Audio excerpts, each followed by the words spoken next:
ನಮಸ್ಕಾರ. ಜಿ ಕನ್ನಡ ವಾಹಿನಿಯ ಸಮಸ್ತ ವೀಕ್ಷಕರಿಗೆಲ್ಲ ರಾಮರಾಜ್ ಅರ್ಪಿಸುವ ಶ್ರಾವಣ ಮಾಸದ ಶುಭ ಶನಿವಾರದ ವಿಶೇಷ ಮಹರ್ಷಿವಾಣಿ ಕಾರ್ಯಕ್ರಮಕ್ಕೆ ಆತ್ಮೀಯವಾದಂತಹ ಸುಸ್ವಾಗತ. ಸ್ಪೆಷಲ್ ಪಾರ್ಟ್ನರ್ಸ್ ಅಮೃತ ಬಿಂದು ಮತ್ತು ಎಬಿ ಪ್ರಾಪರ್ಟೀಸ್. ವೀಕ್ಷಕರೇ, ಇದು ಶ್ರಾವಣ ಮಾಸದ 3ನೇ ಶ್ರಾವಣ ಶನಿವಾರದ ವಿಶೇಷ ಮಹರ್ಷಿವಾಣಿ ಕಾರ್ಯಕ್ರಮ. ಬನ್ನಿ ಹಾಗಿದ್ರೆ ಕಾರ್ಯಕ್ರಮ ಪ್ರಾರಂಭ ಮಾಡ್ತಾ ಈ ದಿನ ಕೂಡ ವಿಶೇಷ ಮಹರ್ಷಿವಾಣಿ ಕಾರ್ಯಕ್ರಮದಲ್ಲಿ ಡಾ ಮಹರ್ಷಿ ಆನಂದ್ ಗುರೂಜಿ ಅವರ ನೇತೃತ್ವದಲ್ಲಿ ಶ್ರೀ ಶನೈಶ್ಚರ ಸ್ವಾಮಿಗೆ ವಿಶೇಷವಾದಂತಹ ಅಭಿಷೇಕ, ಆರಾಧನೆ ಹಾಗೆಯೇ ಹೋಮವನ್ನು ಕೂಡ ನಿರ್ವಹಿಸಲಾಗುತ್ತೆ. ನಮ್ಮೊಂದಿಗೆ ನೀವು ಕೂಡ ಪೂಜಾ ಕಾರ್ಯದಲ್ಲಿ ಖಂಡಿತವಾಗಿಯೂ ಭಾಗವಹಿಸ್ತೀರಿ. ಪೂಜಾ ಕಾರ್ಯದಲ್ಲಿ ನಮ್ಮೊಂದಿಗೆ ಭಾಗಿಯಾಗಿ ಅಂತ ಹೇಳ್ತಾ ಬನ್ನಿ ಹಾಗಿದ್ರೆ ಕಾರ್ಯಕ್ರಮವನ್ನು ಈಗ ಪ್ರಾರಂಭ ಮಾಡೋಣ. ಮೊದಲಿಗೆ ಗುರುಜಿನ ಕಾರ್ಯಕ್ರಮಕ್ಕೆ ಸ್ವಾಗತಿಸೋಣ. ಶ್ರೀಯುತರು ಸಾಮುದ್ರಿಕ ಶಿರೋಮಣಿ, ಸ್ವರ ಸರ್ವಜ್ಞ, ದರ್ಪಣಾಂಜನ, ಚಕ್ಷುರ್ಮತಿ ವಿದ್ಯಾ ನಿಪುಣ, ಶ್ರೀ ವಿದ್ಯೋಪಾಸಕ ರತ್ನ, ಅಥರ್ವಣ ಪರಿಹಾರ ಪ್ರವೀಣ, ವನಸರಿ ಆಯುರ್ವೇದ ರತ್ನರು ಮತ್ತು ರಾಜ್ಯದ ಧಾರ್ಮಿಕ ಪರಿಷತ್ನ ಸದಸ್ಯರು ಆಗಿರುವಂತಹ ಶ್ರೀ ಶ್ರೀ ಡಾ ಮಹರ್ಷಿ ಆನಂದ್ ಗುರೂಜಿ ಅವರು. ಮತ್ತೆ ಹಾಗಿದ್ರೆ ಗುರುಜಿನ ಕಾರ್ಯಕ್ರಮಕ್ಕೆ ಆತ್ಮೀಯವಾಗಿ ಬರ್ಮಾಡ್ಕೊಳ್ಳೋಣ. ಗುರುಜಿ ನಮಸ್ಕಾರ. ಕಾರ್ಯಕ್ರಮಕ್ಕೆ ಭಕ್ತಿಪೂರ್ವಕ ಸುಸ್ವಾಗತ. ನಮಸ್ತೆ ಅಮ್ಮ.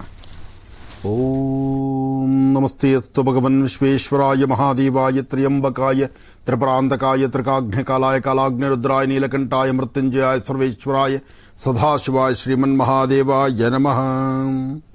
ನೀಲಾಂಜನ ಸಮಾಭಾಸಂ ರೈಪುತ್ರಮಿಮಾಗ್ರಜಂ ಛಾಯಾಮಾರ್ತಾಂಡ ಸಂಭೂತಂ ತನ್ನಮಾಮಿ ಶನೈಶ್ಚರಂ. ಶನಿಂ ಮಹಾಶಕ್ತಿರದೇವತಾಭ್ಯೋ ನಮಃ. ಆದಿತ್ಯಾದಿ ನವಗ್ರಹದೇವತಾಭ್ಯೋ ನಮಃ. ನಮಃ ಸೂರ್ಯಾಯ ಚಂದ್ರಾಯ ಮಂಗಳಾಯ ಬುಧಾಯ ಚ ಗುರುಶುಕ್ರಶನಿಭ್ಯಶ್ಚ ರಾಹವೇ ಕೇತುವೇ ನಮಃ. ಶನ್ನೋ ದೇವಿ ರವಿಶ್ಚಯಾಪೋ ಭವಂತು ವೇದೇಂಶಿಯೋ ರವಿಷ್ಟವಂತನಃ. ಶನೇಶ್ಚರಾಯ ನಮಃ. ಶ್ರಾವಣ ಶನಿವಾರದ ಈ ದಿನದ ವಿಶೇಷ ಪೂಜಾ ಕಾರ್ಯದಲ್ಲಿ ನಮ್ಮ ಮಹರ್ಷಿವಾಣಿ ಕಾರ್ಯಕ್ರಮದಲ್ಲಿ ಭಾಗವಹಿಸಲಿಕ್ಕೆ ಆಗಮಿಸಿದ್ದಾರೆ ಹೊಸಕೆರೆ ಹಳ್ಳಿಯಿಂದ ನಾಗ ನರಸಿಂಹ ಶರ್ಮಾ ಅವರು. ಜೊತೆಗೆ ಬೆಂಗಳೂರಿನ ಕಲಾಸಿಪಾಳ್ಯದಲ್ಲಿ ಇರುವಂತಹ ಶ್ರೀ ಅಯ್ಯಪ್ಪ ಸ್ವಾಮಿ ದೇವಸ್ಥಾನದಲ್ಲಿ ಅರ್ಚಕರಾಗಿರುವಂತಹ ಶ್ರೀ ಕುಮಾರಸ್ವಾಮಿ ಅವರು, ಗುರುಜರ ಸುಪುತ್ರ ಶ್ರೀನಿವಾಸ್ ಶರ್ಮಾ, ಜೊತೆಗೆ ಶಾರದಾ ಅವರು ಕೂಡ ಆಗಮಿಸಿದ್ದಾರೆ. ಅವರೆಲ್ಲರನ್ನ ಕಾರ್ಯಕ್ರಮಕ್ಕೆ ಸ್ವಾಗತಿಸೋಣ. ನಮಸ್ತೆ. ಕಾರ್ಯಕ್ರಮಕ್ಕೆ ಸ್ವಾಗತ. ಭಗವತಿ ಶ್ರೀರಾಜರಾಜೇಶ್ವರಿ ನಮಃ. ವೀಕ್ಷಕರೇ, ಈಗ ಪ್ರಾರಂಭ ಮಾಡೋಣ. ಶುಭ ಶ್ರಾವಣ.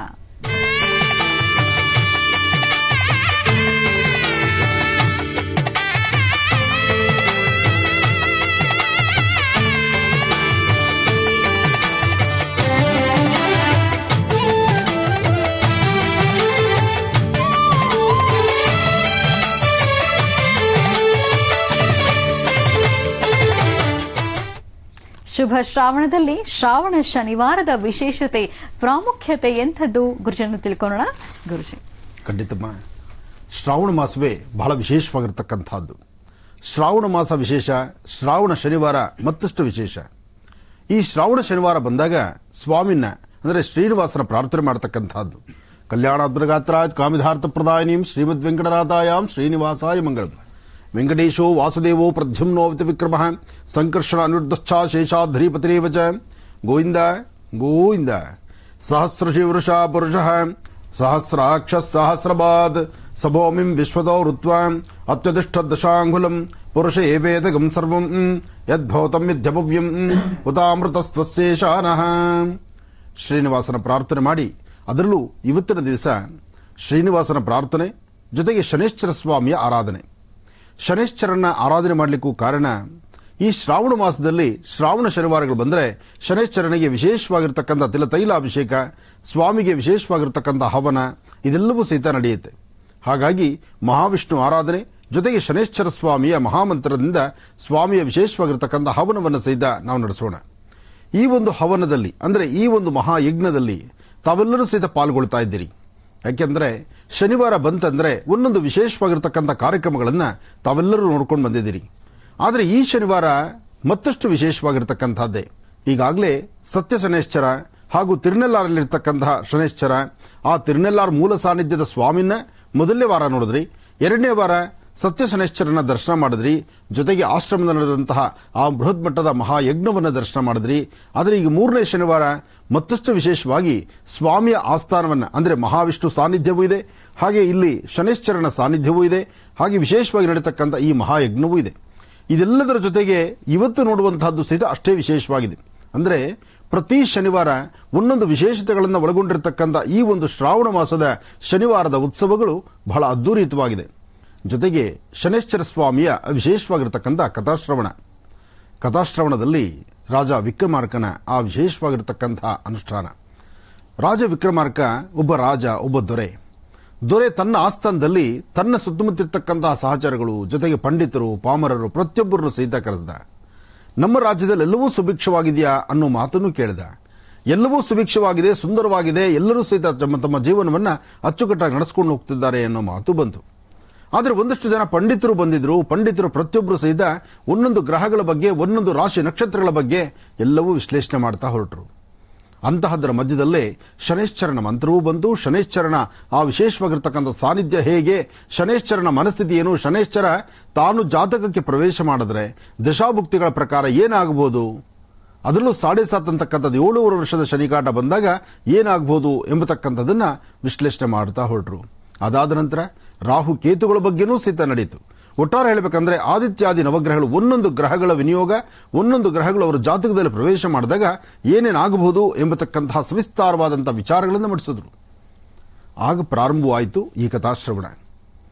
ಆಗ ಶನೈಶ್ಚರನ ಬಗ್ಗೆ ಒಬ್ಬ ವೃದ್ಧ ಪಂಡಿತರು ಶನೈಶ್ಚರನ ಬಗ್ಗೆ, ಸ್ವಾಮಿ ಶನೈಶ್ಚರ ಎಂಬತಕ್ಕಂಥ ಒಬ್ಬ ಗ್ರಹಾಧಿಪ, ಆತ ಸರಿಯಾದಂಥ ಕ್ರಮಬದ್ಧವಾದಂತಹ ತನ್ನ ಕಾಯಕವನ್ನ ಚಾಚು ತಪ್ಪದೇರ ಬಹಳ ಅಚ್ಚುಕಟ್ಟಾಗಿ ಕ್ರಮಬದ್ಧವಾಗಿ ಮಾಡುವಂತವನಿದ್ದಾನೆ ಎಂದರು.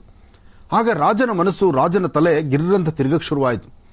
ಎಲ್ಲಾ ಗ್ರಹಗಳ ಬಗ್ಗೆ ಮಾತಾಡಿದಾಗಲೂ ಸಹಿತ ಆ ಆಲೋಚನೆ ಬಂದಿರಲಿಲ್ಲ. ಆದರೆ ಪ್ರತ್ಯೇಕವಾಗಿ ಶನೈಶ್ಚರನ ಬಗ್ಗೆ ಮಾತಾಡುವಂತಹ, ಅದು ವಯಸ್ಸಾಗಿರ್ತಕ್ಕಂತಹ ವೃದ್ಧ ತನ್ನ ಬಾಯಲ್ಲಿ ಶನೈಶ್ಚರನ ಬಗ್ಗೆ ಹೀಗೆ ಹೇಳ್ತಿದ್ಯಲ್ಲ ಅನ್ನೋ ಒಂದು ಮಾತನ್ನು ಕೇಳಿ, ಏನು ಆ ಶನೈಶ್ಚರನ ಇರತಕ್ಕಂತಹ ವಿಶೇಷತೆ ಅಂತಂದ. ಆಗ್ಲೇ ಸ್ವಾಮಿ ತನ್ನ ಕಣ್ಣುಗಳನ್ನ ರಾಜನ ಮೇಲೆ ಆ ದೃಷ್ಟಿ ಬಿಟ್ಟಾಗಿತ್ತು. ಆ ದೃಷ್ಟಿ ಬಿಟ್ಟದ್ರಿಂದಲೇ ರಾಜ ಮದಾಂಧನಾಗಿ ಮಾತಾಡಬೇಕಾದಂಥ ಪ್ರಸಂಗ ಬಂದಿತ್ತು. ಅಂದ್ರೆ ಅಣುರೇಣು ತೃಣಕಾಷ್ಟವೂ ಅವನ ಅಧೀನವೇ. ಭಗವಂತ ಕಣ್ತಗದ್ದು ನೋಡಿದ್ರೆ ಯಾವುದೂ ಅಸಾಧ್ಯವಲ್ಲ, ಎಲ್ಲವೂ ಸಾಧ್ಯ. ಹಾಗೆ ಭಗವಂತ ಕಣ್ತಗದ್ದು ನೋಡಿದ್ರೆ ನಡೀತಕ್ಕಂತಹ ರಾಜ ಭೂಮಿ ಮೇಲೆ ನಡಿಬೇಕಾಗತ್ತೆ. ಇಂತಹ ಪರಿಸ್ಥಿತಿ ಆಯಿತು. ಹೀಗೆ ಮುಂದುವರಿತಾ ಕಾಲ, ಹಾಗೆ ರಾಜನ ಆಸ್ಥಾನದಲ್ಲಿ ಎಲ್ಲವೂ ಸಹಿತ ನೋಡ್ತಾ ಇದ್ದಂಗೆ ಎಲ್ಲವೂ ನಶ್ವರವಾಯಿತು, ಕಳೆದು ಹೋಯಿತು. ಕೊನೆಗೆ ರಾಜನ ಪರಿಸ್ಥಿತಿ ಏನಾಯಿತು, ನಿಜಕ್ಕೂ ಆ ಚರಿತ್ರೆನೇ ಇವತ್ತು ನೀವು ತಿಳ್ಕೊಳ್ತಾ ಇರತಕ್ಕಂಥದ್ದು. ನಾನು ಕಳೆದ ಬಾರಿ ಹೇಳಿದ್ದೆ, ರಾಜರ ಆಸ್ಥಾನಕ್ಕೆ ಒಂದು ಸುಂದರವಾದಂತಹ ಒಂದು ಶ್ವೇತ ಕುದುರೆ, ಒಂದು ಶ್ವೇತ ಅಶ್ವವನ್ನ ಒಬ್ಬ ಕರ್ಕೊಂಡು ಬರ್ತಾನೆ.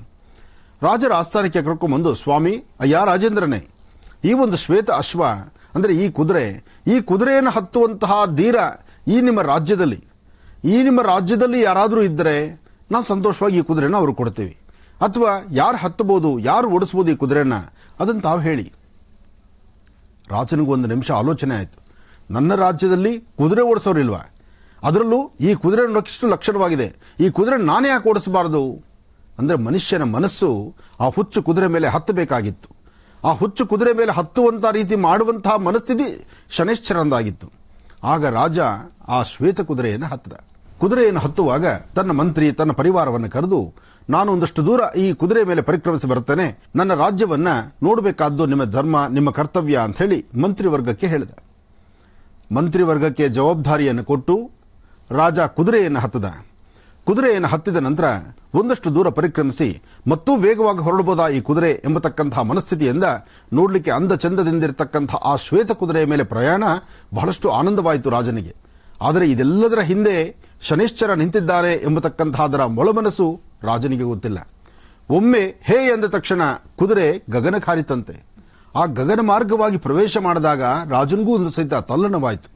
ಏನಿಷ್ಟು ವೇಗವಾಗಿ ಹೊರಡ್ತಾ ಇದೆಯಲ್ಲ ಈ ಕುದುರೆ, ನೋಡ್ಲಿಕ್ಕೆ ಅಂದ ಚಂದ ಅಂತ ಹೇಳಿ ಈ ಕುದುರೆ ಮೇಲೆ ಪ್ರಯಾಣ ಬೆಳೆಸಿದ್ರೆ ಕುದುರೆ ಬಹಳಷ್ಟು ವೇಗವಾಗಿ ಹೋಗ್ತಾ ಇರತಕ್ಕಂಥ ಕುದುರೆನ ತಾನು ಕಂಟ್ರೋಲ್ ಮಾಡ್ಲಿಕ್ಕಾಗಲಿಲ್ಲ. ಅಂದ್ರೆ ತಾನು ತನ್ನ ಸರಹದ್ದಿಗೆ ತೆಗೆದುಕೊಳ್ಳಕ್ಕಾಗಲಿಲ್ಲ. ಒಂದಷ್ಟು ದೂರ ಹೋಯ್ತು.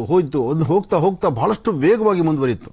ಆ ವೇಗವಾಗಿ ಹೋದಂತಹ ಮನಸ್ಸು, ಅಂದ್ರೆ ವ್ಯಕ್ತಿಯ ಮನಸ್ಸಿನ ವೇಗ ಏನಿರುತ್ತೋ ಅದಕ್ಕೆ ತತ್ಪ್ರಮಾಣವಾಗಿ ಆ ಒಂದು ಕುದುರೆ ಮುಂದಡಿತಾ ಬಂತು. ಮುಂದೆ ಹೋಯ್ತು ಒಂದು ಬೃಹತ್ ಬೆಟ್ಟದ ದೊಡ್ಡದಾದಂತಹ ಅರಣ್ಯ.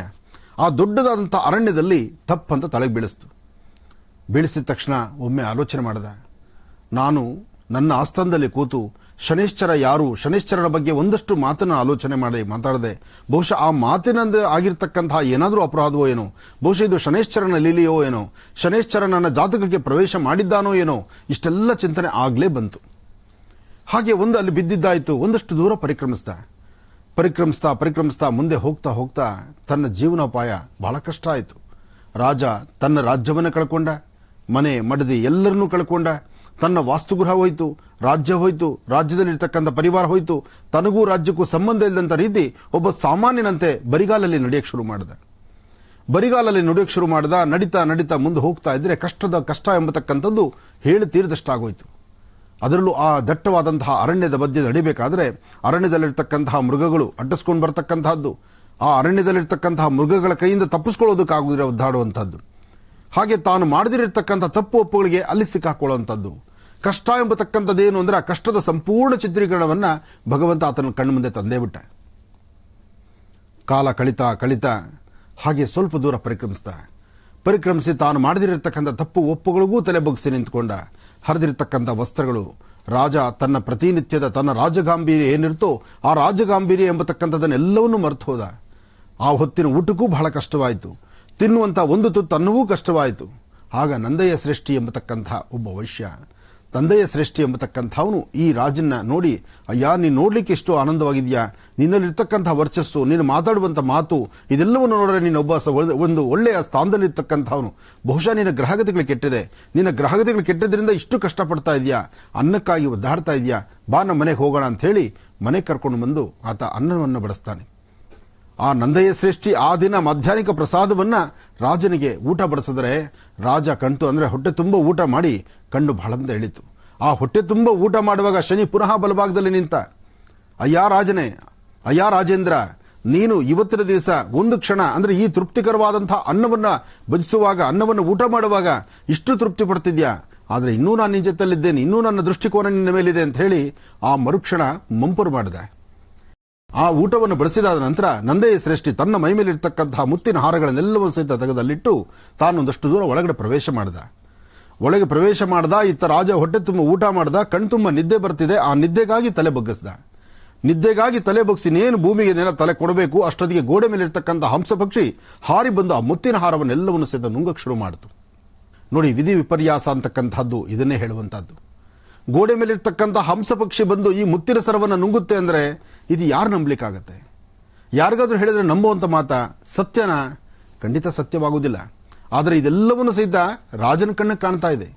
ಗೋಡೆ ಮೇಲಿರ್ತಕ್ಕಂಥ ಹಂಸ ಪಕ್ಷಿ ಆ ನಂದಯ್ಯ ಶ್ರೇಷ್ಠಿಯ ಆ ವಿಶೇಷವಾಗಿರ್ತಕ್ಕಂಥ ಮುತ್ತಿನ ಸರಗಳನ್ನು ನುಂಗುತ್ತಾ ಇರತಕ್ಕಂಥದ್ದನ್ನು. ಅದಾದ ನಂತರ ಪುನಃ ಸ್ವಲ್ಪ ಹೊತ್ತಾಯಿತು, ನಂದಯ್ಯ ಬಂದ. ಆ ನಂದಯ್ಯ ಶ್ರೇಷ್ಠಿ ಬಂದು ಇಲ್ಲಿರ್ತಕ್ಕಂಥ ಮುತ್ತಿನ ಸರಗಳಲ್ಲಿ ಏನ್ ಮಾಡಿದ್ಯಪ್ಪ, ಎಲ್ಲಿಟ್ಟಿದ್ಯಾ? ಬಹಳ ಬೆಲೆ ಬಾಳ್ತಕ್ಕಂಥ ಒಡವೆಗಳದು, ಎಲ್ಲಿ ಅದು? ಸ್ವಾಮಿ, ನಾನು ಇಲ್ಲಿದ್ದಾಗ ನೀವು ಊಟ ಬಡಿಸಿದ್ರಿ, ಊಟ ಮಾಡದೆ ಕಣ್ಣು ಬಹಳಷ್ಟು ಎಳಿತಾ ಬಂತು, ನಿದ್ದೆ ಬಂದಂಗಾಯ್ತು, ನಾನು ಇಲ್ಲೇ ತಲೆ ಕೊಟ್ಟು ಮಲಗಣ ಅಂತ ತಲೆ ಬಗ್ಗಿಸಿದೆ. ಅಷ್ಟೊತ್ತಿಗೆ ಆ ಗೋಡೆ ಮೇಲಿರ್ತಕ್ಕಂಥ ಹಂಸ ಪಕ್ಷಿ ಬಂದು ಈ ಮುತ್ತಿನ ಸರ ನುಂಗ್ತಾ ಇದೆ ಅಂತಂದಾಗ, ಓಹೋ, ನಿನಗೆ ಮದ ಜಾಸ್ತಿ ಆಗಿರಬಹುದು, ಹುಚ್ಚಿಡ್ದಂಗಾಗಿರ್ಬೋದು, ಅಥವಾ ಈ ತೆಗೆದುಕೊಂಡಿರ್ತಕ್ಕಂಥ ಒಡವೆಗಳನ್ನ ಪುನಃ ವಾಪಸ್ ಕೊಡಕ್ಕಾಗ್ದಿರಾ ನೀನು ಇಂಥ ಮಾತನ್ನು ಹೇಳ್ತಾ ಇರಬಹುದು, ನಿನಗೆ ಶಿಕ್ಷೆ ಕೊಡಿಸ್ತೀನಿ ಅಂತ ಹೇಳಿ ಆ ಊರಿನ ರಾಜನ ಮುಂದೆ ತಗೊಂಡೋಗ್ಬಿಟ್ಟ. ಆ ಊರಿನ ರಾಜನ ಮುಂದೆ ಬಿಟ್ಟಾಗ ಆ ರಾಜನು ಸಹಿತ ಬಹಳಷ್ಟು ವಿನಯವಾಗಿ ಸದೃಢ ಒಳ್ಳೆ ಮಾತಿನಿಂದ ಕೇಳಿದ, ನೀನು ತೆಗೆದುಕೊಂಡಿರ್ತಕ್ಕಂತಹ ಮುತ್ತಿನ ಸರ ಕೊಟ್ಟುಬಿಡು, ಕೊಟ್ಟು ನಿನ್ನ ಪಾಡ ನೀನು ಹೊರಡು. ಯಾಕೆಂದ್ರೆ ಆ ಮುತ್ತಿನ ಸರ ಏನು ಅಂತ ಹೇಳಿದ್ರೆ ನೀನು ಹೇಳುವಂತ ಕಾರಣ ನಂಬಲಿಕ್ಕೆ ಅಸಾಧ್ಯವಾಗಿರತಕ್ಕಂಥದ್ದು. ಗೋಡೆ ಮೇಲಿರ್ತಕ್ಕಂಥ ಹಂಸ ಪಕ್ಷಿ ಬಂದು ಮುತ್ತಿನ ಸರ ನುಂಗಿದೆ, ಅದು ತಿಂದಿದೆ ಅಂದ್ರೆ ಯಾರಾದರೂ ನಂಬೋ ಮಾತಾ? ನಿನ್ನ ಮಾತು ನಂಬಬೇಕಾ? ಈ ಪ್ರಕಾರವಾದಂಥ ಮಾತು ಅಂದ್ರೆ ಸತ್ಯ ಎಂಬತಕ್ಕಂಥದ್ದು ಯಾವಾಗ ಮನುಷ್ಯನಿಗೆ ಶನಿ ಪ್ರವೇಶ ಆಗ್ತಾನೆ, 7.5 ವರ್ಷ 7.5 ಅಥವಾ ಶನಿಯ ಒಂದು ದೃಷ್ಟಿಕೋನ ಸಮಂಜಸವಾದಲ್ಲ ಅಂದಮೇಲೆ ಅಲ್ಲಿ ಆಗಿರ್ತಕ್ಕಂತಹ ವ್ಯತ್ಯಾಸಗಳು ಶನಿ ದೃಷ್ಟಿಯಲ್ಲಿ ನಾವಿದ್ದಾಗ ನಾವು ಆಡುವ ಪ್ರತಿ ಮಾತು ಏನೇ ಇದ್ರೂ ಸಹಿತ ಅಲ್ಲಿ ಸತ್ಯಾಸತ್ಯಕ್ಕೆ ಬೆಲೆನೇ ಇಲ್ಲ. ನಾವು ಆಡುವ ಮಾತು ಸ್ಪಷ್ಟ ಮಾತಾಗುವುದಿಲ್ಲ, ನಾವು ಹೇಳುವ ಮಾತು ಯಾರಿಗೂ ಕೇಳಿಸೋದೂ ಇಲ್ಲ. ಇಂತಹ ಪರಿಸ್ಥಿತಿ ಆ ರಾಜನ ಆಸ್ಥಾನದಲ್ಲಿ ನಡೀತು. ರಾಜನಾದರೂ ಬಹಳಷ್ಟು ಆಲೋಚನೆ ಮಾಡಿ ಈತ ಹೇಳ್ತಿರ್ತಕ್ಕಂಥದ್ದು ಎಲ್ಲವೂ ಸುಳ್ಳು ಹೇಳ್ತಾ ಇರತಕ್ಕಂಥದ್ರಿಂದ ನಾಲಿಗೆ ಕಟ್ ಮಾಡಿ, ಹಾಗೆ ಈತ ಇನ್ನೊಂದು ಕಡೆ ಕಳ್ತನ ಮಾಡದಿದ್ದಾಗೆ ಕಾಲು ಕಟ್ ಮಾಡಿ, ಹಾಗೆ ಕಳ್ತನನೇ ಮಾಡದಿದ್ದಂಗೆ ಕೈ ಕಟ್ ಮಾಡಿ, ಈ ಪ್ರಕಾರವಾಗಿ ಮಾಡಿ ಇದನ್ನು ತಗೊಂಡು ದೂರ ತಳ್ಳಿಬಿಡಿ, ದೂರ ಬಿಡಿವನ್ನ ಅಂತ ಹೇಳಿ ಊರಿಂದ ಆಚೆ ಕಡೆ ಬಂದು ತುಂಬಾ ಒಂದು ದೊಡ್ಡದಾದಂತಹ ಒಂದು ಪ್ರಕೋತ ಅಂದ್ರೆ ಒಂದು ದೊಡ್ಡದಾದಂತಹ ಹಳ್ಳ, ಆ ಹಳ್ಳದ ಮುಂದೆ ನಿಂತು ಎರಡೂ ಕಾಲನ್ನು ಒಂದೇ ಇಟ್ಟು ಹೊಡೆದು ಅದನ್ನು ಹಳ್ಳದಲ್ಲಿ ಬಿಟ್ಟರು. ಯಾವಾಗ ಹಳ್ಳದಲ್ಲಿ ಬಿಟ್ಟರು ನಾಲ್ಗೆ ಕಟ್ ಮಾಡಲಿಲ್ಲ, ಆಯ್ತು ಎಲ್ಲನ್ನ ಬೋಳು ಬದುಕೊಳ್ಳಿ, ಕೈ ಕಾಲಿಗೆ ಮಾತ್ರ ಬಲವಾದ ಪೆಟ್ಟು ಬಿದ್ದು ಆ ಹಳ್ಳದಕ್ಕೆ ಹಾಕ್ತಾರೆ. ರಾಜಭಟ್ರು ಹಳ್ಳಕ್ಕೆ ತಳ್ಳಿದ್ರು, ಅವರು ಹೊರಟರು. ಇತ್ತ ಆ ಮುಳ್ಳುಗಳ ಪದೆಯಲ್ಲಿ ಬಿದ್ದು ಈ ರಾಜ ನೋಡಿ, ಒಬ್ಬ ರಾಜ ಆಗಿ ತನ್ನ ಸರಿಸಮಾನವಾದಂತಹ ಇನ್ನೊಬ್ಬ ರಾಜ ಕೊಡುವಂತಹ ಶಿಕ್ಷೆಯನ್ನ ಅನುಭವಿಸಬೇಕಂದ್ರೆ ಎಷ್ಟು ಕಷ್ಟ ಆದೀತು. ಇದನ್ನು ಅರ್ಥ ಮಾಡ್ಕೋಬೇಕಾದಂತಹದ್ದು ಬಹಳಷ್ಟು ಇದೆ. ಎಷ್ಟೋ ಜನ ತನ್ನ ಶ್ರೀಮಂತಿಕೆ ಎಂಬತಕ್ಕಂಥದ್ದು ಯಥೇಚ್ಛವಾದಂಥ ರೀತಿ ಶ್ರೀಮಂತಿಕೆ ಭಗವಂತ ಕೊಡಬೇಕಾದ್ರೆ ಎಲ್ಲವನ್ನೂ ಕೊಟ್ಟು ಬಿಡ್ತಾನೆ. ಸುಂದರವಾದ ಬದುಕು ಕೊಡ್ತಾನೆ, ಓಡಾಡ್ಲಿಕ್ಕೆ ಕಾರ್ ಕೊಡ್ತಾನೆ, ಒಳ್ಳೆ ಮನೆ ಕೊಡ್ತಾನೆ, ಒಳ್ಳೆ ಮಡದಿ ಕೊಡ್ತಾನೆ, ಒಳ್ಳೆ ಮಕ್ಕಳು ಕೊಡ್ತಾನೆ, ಸಿರಿ ಸಂಪತ್ತು ಎಲ್ಲವನ್ನೂ ಕೊಡ್ತಾನೆ. ಪುನಃ ತಾನು ಜಾತಕಕ್ಕೆ ಪ್ರವೇಶ ಮಾಡಿದ್ರೆ ಕೊಟ್ಟ ಪ್ರತಿಯೊಂದು ವಸ್ತುಗಳನ್ನು ಎಲ್ಲವನ್ನು ಹಿಂಪಡಿತಾನೆ. ನಾವು ಅಂದುಕೊಳ್ತೀವಿ ನಮ್ಮದೇ ರಾಜ್ಯ, ನಮ್ಮದೇ ಸವಲತ್ತು, ನಮ್ಮದೇ ಬದುಕು ಅಂತ. ನಮ್ಮದಲ್ಲ ಬದುಕು. ನಾವು ಹಾಕುವ ಪ್ರತಿ ಹೆಜ್ಜೆ ಹಿಂದೆ ನಡೆಸುವಂಥವನು, ನಡೆಯುವಂತಹದ್ದು, ನಡಿಬೇಕಾದ್ರೆ ಆಗುವಂತಹ ಪ್ರತಿ ಆಗುಹೋಗುಗಳು ಭಗವಂತ ನಡೆಸುವಂತಹದ್ದು. ಆಗ ಶನೇಶ್ಚರನ ವಿಶೇಷವಾಗಿರ್ತಕ್ಕಂತಹ ಅನುಷ್ಠಾನವನ್ನು ಶ್ರದ್ಧಾಭಕ್ತಿಯಿಂದ ಮಾಡಬೇಕಾದ್ದು ಪ್ರತಿಯೊಬ್ಬರ ಧರ್ಮವಿದೆ. ಆದರೆ ಮನುಷ್ಯನ ಗ್ರಹಗತಿಗಳು ಕೆಟ್ಟಾಗ ಯಾವ ದೇವರು ಸಹಿತ ಕಣ್ಣು ಕಾಣುವುದಿಲ್ಲ. ಅದೇ ಪ್ರಕಾರ ಆ ರಾಜ ಆ ಒಂದು ದೊಡ್ಡದಾದಂತಹ ಹಳ್ಳದಲ್ಲಿ ಬಿದ್ದು ನೀರು ನೀರು ಎಂಬತಕ್ಕಂತಹ ಆ ಒಂದು ಹನಿ ನೀರಿಗೋಸ್ಕರ ಅಂಗಲಾಚ್ತಾ ಇರ್ತಾನೆ. ಇತ್ತ ವಿಕ್ರಮಾದಿತ್ಯನ ಆ ಆಸ್ಥಾನದಿಂದ, ಅಂದರೆ ವಿಕ್ರಮಾದಿತ್ಯನ ರಾಜ್ಯದಿಂದ ಒಂದು ಹೆಣ್ಣು ಮಗಳು ಈ ಪ್ರಾಂತ್ಯಕ್ಕೆ ಮದುವೆಯಾಗಿ ಬಂದಿರ್ತಾಳೆ. ಈ ಪ್ರಾಂತ್ಯಕ್ಕೆ ಮದುವೆಯಾಗಿ ಬಂದಾಗ ಈ ಪ್ರಾಂತ್ಯಕ್ಕೆ ತಾನು ಬರಬೇಕಾದಂತಹ ಸ್ವರದಲ್ಲಿ ಈತ ನೀರು ನೀರು ಅಂತ ಹೇಳ್ತಿರ್ತಕ್ಕಂಥ ರಾಜ ನೀರಿಗಾಗಿ ಅಂಗಲಾಚ್ತಾ ಇರ್ತಕ್ಕಂಥದ್ದನ್ನ ಆ ಧ್ವನಿಯನ್ನ ಆಲಿಸ್ತಾಳ ತಾಯಿ. ಆ ಧ್ವನಿಯನ್ನು ಆಲಿಸಿ, ಅಯ್ಯೋ ಪಾಪ ಯಾರೋ ತಲೆ ಬಿದ್ದೋಗಿದ್ದಾರಲ್ಲ, ದೊಡ್ಡದಾದಂತಹ ಹಳ್ಳ, ಇಲ್ಲಿ ಬಿದ್ದಿದ್ದಾರಲ್ಲ, ಇಲ್ಲಿ ಎದ್ದೇಳಕ್ಕೂ ಕೈಲಾಗದಂತ, ಈ ಹಳ್ಳದಿಂದ ಮೇಲೆ ಎದ್ದೇಳಕ್ಕೂ ಕೈಲಾಗ್ದಿರ ಕೈ ಕಾಲೆಲ್ಲ ಇಷ್ಟೊಂದು ನೋವು ಆಗ್ತಿದೆಯಲ್ಲ, ಕೈ ಕಾಲೆಲ್ಲ ಕಳ್ಕೊಂಡ್ಬಿಟ್ಟಿದ್ದಾರಲ್ಲ ಅಂತ ಹೇಳಿ ನೀರು ಬೇಕು ಅಂತ ಹೇಳ್ತಿರ್ತಕ್ಕಂಥ ವ್ಯಕ್ತಿಗೆ ನೀರು ಕೊಡಬೇಕು ಅಂತ ಹೇಳಿ ಹತ್ತಿರದಲ್ಲೇ ಸಮೀಪದಲ್ಲಿದ್ದಂತಹ ನೀರಿನ ಒಂದು ಬೊಗಸೆ ನೀರು ತಂದು ನೀರನ್ನ ಕೊಡ್ಲಿಕ್ಕೆ ಮುಂದಾಗ್ತಾಳೆ. ಅಮ್ಮ, ಯಾರು ತಾಯಿ ನೀನು? ಈ ನೀರನ್ನ ನನ್ನ ದಾಹವನ್ನ ತೀರಿಸುವಕ್ಕೆ ಮುಂದಾಗಿ ಬಂದಿರತಕ್ಕಂತಹ ದೇವತೆ ನೀನು. ನಿಂದು ಯಾವೂರಮ್ಮ, ಎಲ್ಲಿಂದ ಬಂದಿದೆ ತಾಯಿ ಎಂದಾಗ ತಾನಿಂಥ ಪ್ರಾಂತ್ಯ, ಇಂಥ ಊರು ಅಂತೆಲ್ಲ ಹೇಳ್ತಾಳೆ. ಆಕೆ ಎಲ್ಲವನ್ನೂ ಹೇಳ್ತಾಳೆ. ಅಂದ್ರೆ ನನ್ನ ರಾಜ್ಯದಿಂದ ಬಂದಿದ್ಯಾ ಅನ್ನಕ್ಕೆ ಇದನ್ನ ಕೈಲಾಗುವುದಿಲ್ಲ. ಯಾಕೆಂದ್ರೆ ನನ್ನ ರಾಜ್ಯದಿಂದ ಬಂದಿದ್ಯಾ ಅಂದ್ರೆ ಒಬ್ಬ ರಾಜನಿಗೆ ಈ ಗತಿ ಆಗ್ಬಿಟ್ರೆ ತನ್ನ ಬದುಕೇನು? ರಾಜನಿಗೆ ಇಂಥ ಗತಿ ಆದ್ರೆ ಮುಂದೆ ಪ್ರಜೆಗಳ ಗತಿ ಏನು ಅಂತಕ್ಕಂಥ ಆಲೋಚನೆ ಮಾಡಿ ವಿಕ್ರಮಾದಿತ್ಯ ಈ ಮಾತನ್ನು ಹೇಳೋದೇ ಇಲ್ಲ. ನೀರಿನ ದಾಹವನ್ನು ತೀರಿಸಿಕೊಂಡು ತನ್ನ ಮನಸ್ಸಲ್ಲಿ ನನ್ನ ರಾಜ್ಯ ಅಂದ್ರೆ ಯಾವಾಗ ನಾನು ಇಂತಹ ರಾಜ ವಿಕ್ರಮಾದಿತ್ಯನ ವಿಶೇಷವಾಗಿರ್ತಕ್ಕಂಥ ವಿಕ್ರಮಾದಿತ್ಯನ ಆಸ್ಥಾನದಿಂದ ಬಂದಿದ್ದೀವಿ, ಆ ಆಸ್ಥಾನದ ಸುತ್ತಮುತ್ತ ಇರತಕ್ಕಂಥ ಆ ಪ್ರಾಂತ್ಯದಲ್ಲೇ ನಮ್ಮ ವಾಸಸ್ಥಳ ಅಂತ ಎಲ್ಲವನ್ನೂ ಸಹ ಆಕೆ ಹೇಳಿದಾಗ ರಾಜ ಪುನಃ ಪ್ರತಿಯಾಗಿ ತಾನು ಏನನ್ನೂ ಹೇಳಲಿಕ್ಕಾಗದಂತ ಪರಿಸ್ಥಿತಿ ಆಯಿತು. ಅಂದ್ರೆ ಆ ರಾಜ್ಯದಲ್ಲಿರ್ತಕ್ಕಂಥವರೆಲ್ಲರೂ ಸುಭಿಕ್ಷವಾಗಿದ್ದಾರಾ, ರಾಜ್ಯ ಚೆನ್ನಾಗಿದೆಯಾ, ರಾಜ್ಯದಲ್ಲಿರ್ತಕ್ಕಂಥ ಪ್ರತಿಯೊಬ್ಬರು ವಾಸ ನೆಮ್ಮದಿಯಾಗಿದೆಯಾ, ಇದೆಲ್ಲವನ್ನು ತನ್ನ ಒಳಮನಸ್ಸಲ್ಲಿ ಲೆಕ್ಕ ಹಾಕ್ತಿದ್ದಾನೆ ವಿನಃ ಹೊರ ಸ್ವರ ತೆಗಿಲಿಕ್ಕೆ ಆಗ್ತಿಲ್ಲ. ತೆಗೆದ್ರೆ ಒಬ್ಬ ಸಾಮಾನ್ಯ ನೀನು ನನ್ನ ರಾಜ್ಯದ ಬಗ್ಗೆ ಏನ್ ತಿಳ್ಕೊಳ್ಬೇಕಾಗಿದೆ ಅಂತಕ್ಕಂಥ ಮಾತು ಎಲ್ಲಿ ಆಕೆ ಮಾತಾಡ್ತಾಳೋ ಅಂತ ಎಲ್ಲವನ್ನೂ ಹಾಗೇ ಮರುವಾಗಿಟ್ಟ. ಆದರೂ ತನ್ನಲ್ಲಿರ್ತಕ್ಕಂತಹ ತನ್ನ ಕಣ್ಣುಗಳಲ್ಲಿರ್ತಕ್ಕಂತಹ ಒಂದು ವಿಶೇಷವಾಗಿರ್ತಕ್ಕಂತಹ ಕ್ರಾಂತಿ, ಆ ಕಣ್ಣಿನಲ್ಲಿರ್ತಕ್ಕಂಥ ಕಾಂತಿಯನ್ನು ಕಂಡು ನೀನು ಯಾರೋ ಒಬ್ಬ ಒಳ್ಳೆ ವ್ಯಕ್ತಿಯಾಗಿರಬೇಕು, ಒಳ್ಳೆ ಸಂಸ್ಕಾರವಂತನಾಗಿರಬೇಕು, ಒಳ್ಳೆಯ ಒಂದು ನಡವಳಿಕೆಗಳಲ್ಲಿ ಬಂದಿರಬೇಕು. ಈಗ ನಿನ್ನ ಟೈಮ್ ಸರಿ ಇಲ್ದಿರಾ, ನಿನ್ನ ಗ್ರಹಗತಿಗಳು ಸರಿ ಇಲ್ದಿರಾ, ಬಹುಶಃ ನೀನು ಇಷ್ಟು ಕಷ್ಟಕ್ಕೆ ಬಿದ್ದಿದ್ಯಪ್ಪ, ನಿನ್ನ ಒಂದು ಒಳ್ಳೆ ಜಾಗಕ್ಕೆ ನಾನು ಕರ್ಕೊಂಡು ಹೋಗ್ತೀನಿ ಅಂತ ಹೇಳಿ ಆಕೆ ಕರ್ಕೊಂಡೋದಂಥ ಸ್ಥಳವೇ ಮತ್ತೊಂದಾಯಿತು.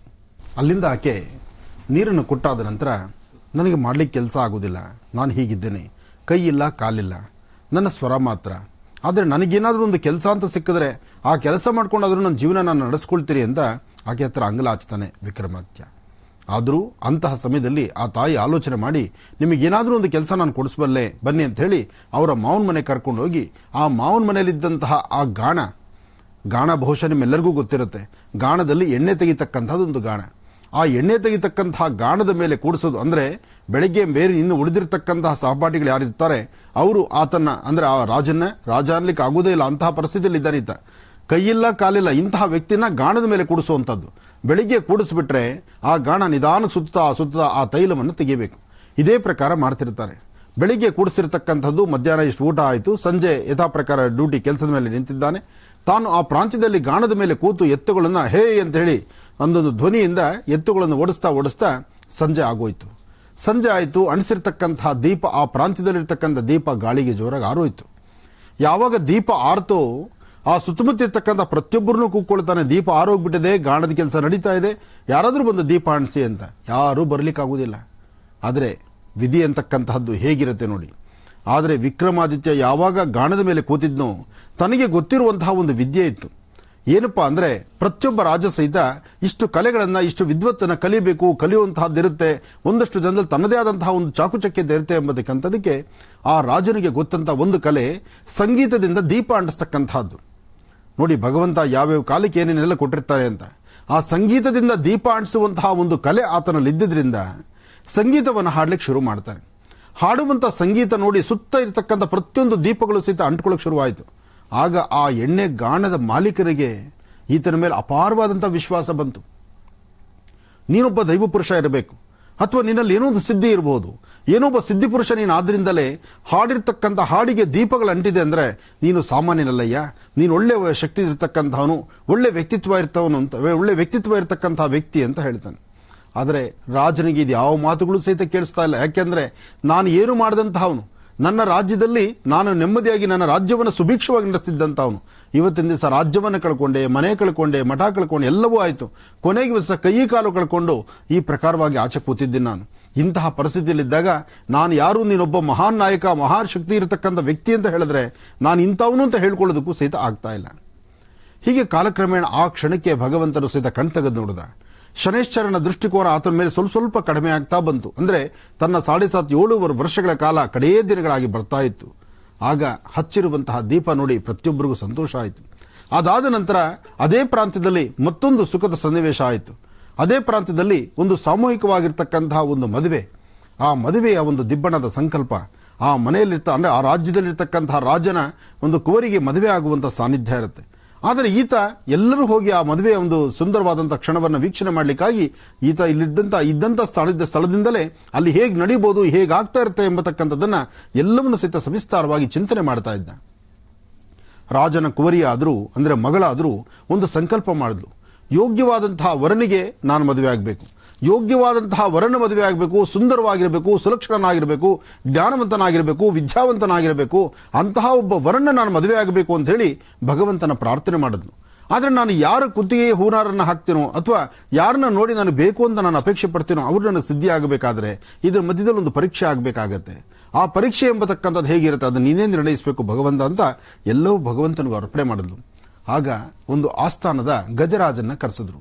ಆಸ್ಥಾನದಿಂದ ಇದ್ದಕ್ಕಂತಹ ಆಸ್ಥಾನದ ಗಜರಾಜ ಅಂದ್ರೆ ಆಸ್ಥಾನದ ಒಂದು ಆನೆ ಇರುತ್ತೆ. ಆ ಆನೆ ಸಾರ್ವತ್ರಿಕವಾಗಿ ಎಲ್ಲಾ ಕಾಲಗಳಲ್ಲೂ ತಾನೇ ಮುಂದೆ ನಿಂತು ಈ ಕಾಯಕವನ್ನ ಮಾಡ್ತಿರುತ್ತೆ. ಹಾಗೆ ಆನೆಯ ಕುತ್ತಿಗೆ, ಆನೆಯ ಕೈಗೆ ಒಂದು ಹಾರವನ್ನು ಕೊಟ್ಟು ಈ ಆನೆ ಯಾರ ಕುತ್ತಿಗೆಗೆ ಹಾಕುತ್ತೋ ಅವರೇ ನನ್ನ ಪತಿದೇವರು ಅಂತ ಒಂದು ತೀರ್ಮಾನ ಮಾಡಿದ್ರು. ಆ ಹಾರವನ್ನ ದೇವಿಯ ಆಸ್ಥಾನದಲ್ಲಿಟ್ಟು ದೇವಿಯ ಬಳಿ ಶ್ರದ್ಧೆಯಿಂದ ಪ್ರಾರ್ಥನೆ ಮಾಡಿ ಪೂಜೆ ಆದ ನಂತರ ಹಾರವನ್ನ ಆನೆಯ ಕೈಗೆ ಕೊಟ್ಟರು.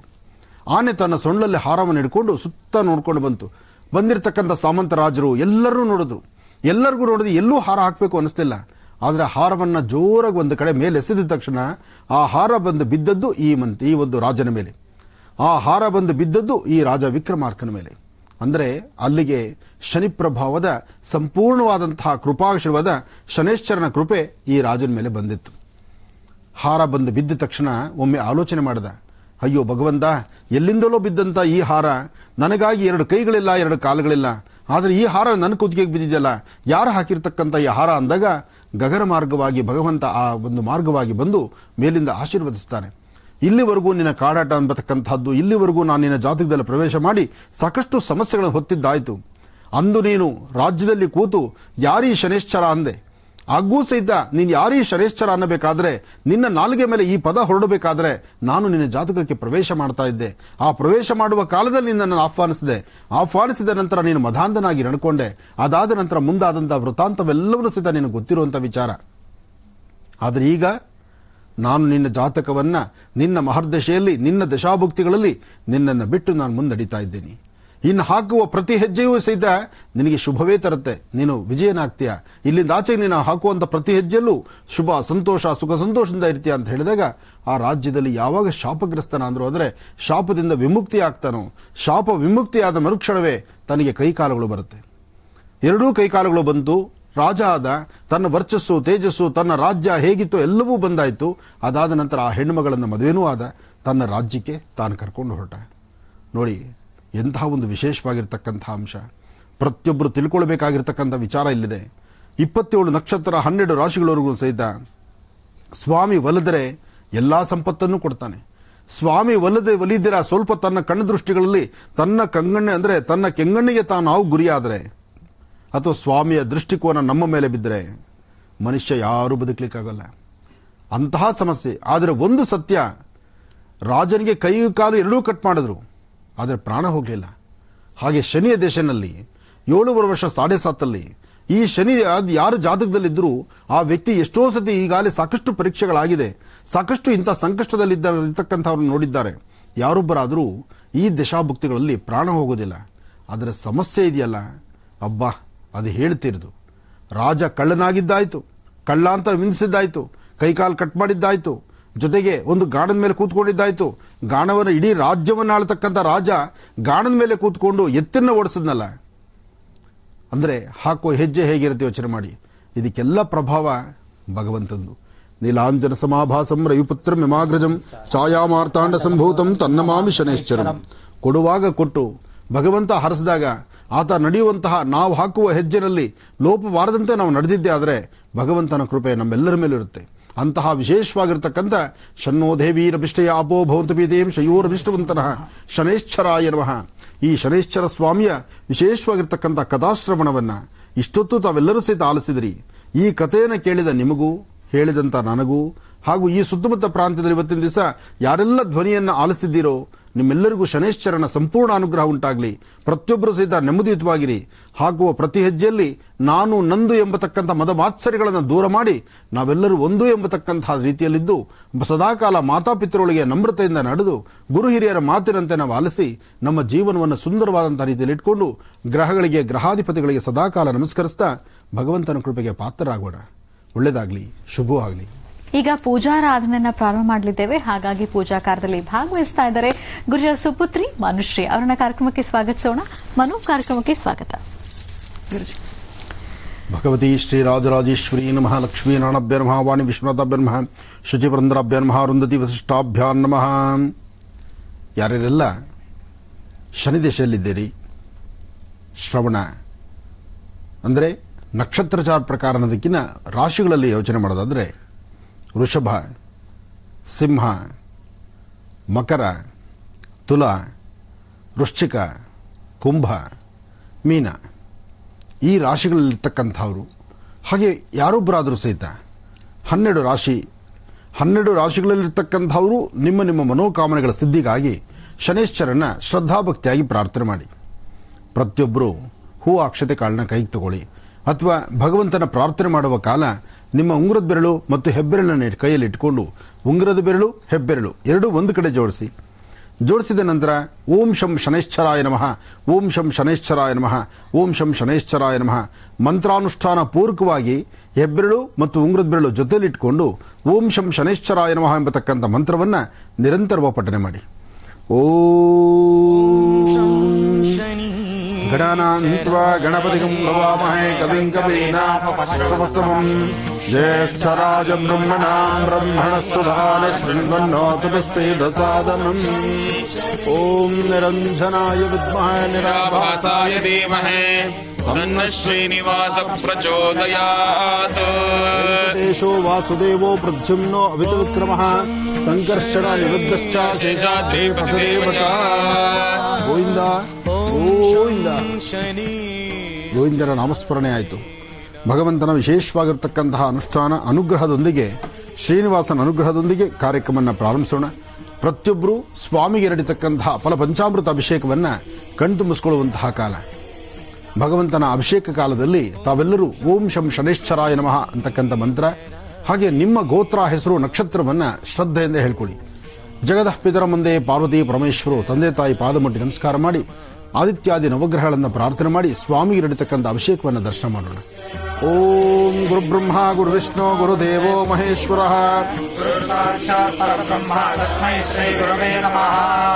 ಏಕದಂತಾಯ ವಿದ್ಮಹೇ ವಕ್ರತುಂಡಾಯ ಧೀಮಹೇ. ನಮಸ್ತೆ ಅಸ್ತು ಭಗವನ್ ವಿಶ್ವೇಶ್ವರಾಯ ಮಹಾದೇವಾಯ ತ್ರಯಂಬಕಾಯ ತ್ರಿಪುರಾಂತಕಾಯ ತ್ರಿಕಾಗ್ನಿಕಾಲಾಯ ಕಾಲಾಗ್ನಿರುದ್ರಾಯ ನೀಲಕಂಠಾಯ ಮೃತ್ಯುಂಜಯಾಯ ಸರ್ವೇಶ್ವರಾಯ ಸದಾಶಿವಾಯ ಶ್ರೀಮನ್ಮಹಾದೇವಾಯ ನಮಃ. ಹಾಗೆ ಇವತ್ತಿನ ತಿಥಿವಾರ ನಕ್ಷತ್ರಚಾರ ಪ್ರಕಾರ ಇವತ್ತಿನ ಪಂಚಾಂಗ ಏನು ಹೇಳುತ್ತೆ ಬನ್ನಿ ಅದು ನೋಡೋಣ. ಯಾಕೆಂದ್ರೆ ಯಾವುದೇ ಆದರೂ ಸಂಕಲ್ಪ ಬಹಳ ಮುಖ್ಯ.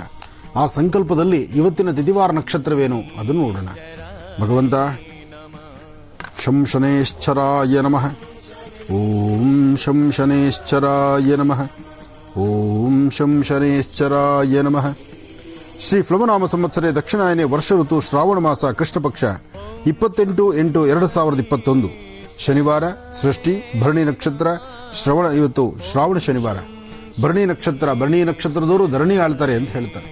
ಆದರೆ ಧರಣಿ ಆಳ್ತಕ್ಕಂತಹ ರಾಜನಿಗೂ ಸಹಿತ ತಪ್ಪಿದ್ದಲ್ಲ ಸ್ವಾಮಿಯ ಕಾಡಾಟ.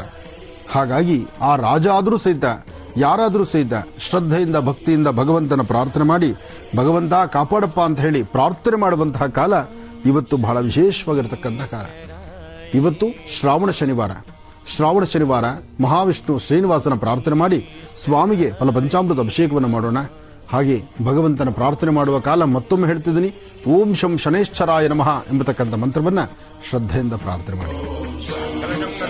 ಪತ್ರಪುಷ್ಪೈರಭ್ಯಶ್ಚಾಸ್ತೇನಾಚಾದ್ಯ ಕಲಶಸ್ಯ ಮುಖೆ ವಿಷ್ಣುಕಂಠೆ ರುದ್ರಸಮಾಶ್ರಿತಾಃ ಮೂಲೆ ತತ್ವಸ್ಥಿತೋ ಬ್ರಹ್ಮ ಮಧ್ಯೆ ಮಾತೃಗಣಾಶ್ರಿತಾಃ ಕ್ಷೂತ್ಸಾಗರಾತ್ ಸರ್ವೇ ಸತ್ತದ್ವಿಭಾವಸುಂದರಾಃ ಋಗ್ವೇದೋ ಚ ಯಜುರ್ವೇದಃ ಸಾಮವೇದೋ ಧರ್ಮಣಃ ಅಂಗೈಶ್ಚ ಯುಕ್ತಾತ್ ಸರ್ವೇ ಕಲಸಾಂಶಮಾಶ್ರಿತಾಃ ಆಯಾಂತ ದೇವ ಪೂಜಾರ್ಥಂ ದುರಿತಕ್ಷಯಕಾರಕಾಃ ಗಂಗೆ ಚಮುನೆ ಚೈವ ಗೋದಾವರಿ ಸರಸ್ವತಿ ನರ್ಮದಾ ಸಿಂಧು ಕಾವೇರಿ ಜಲೇಸ್ಮಿನ್ ಸನ್ನಿಧಿಂ ಕುರು.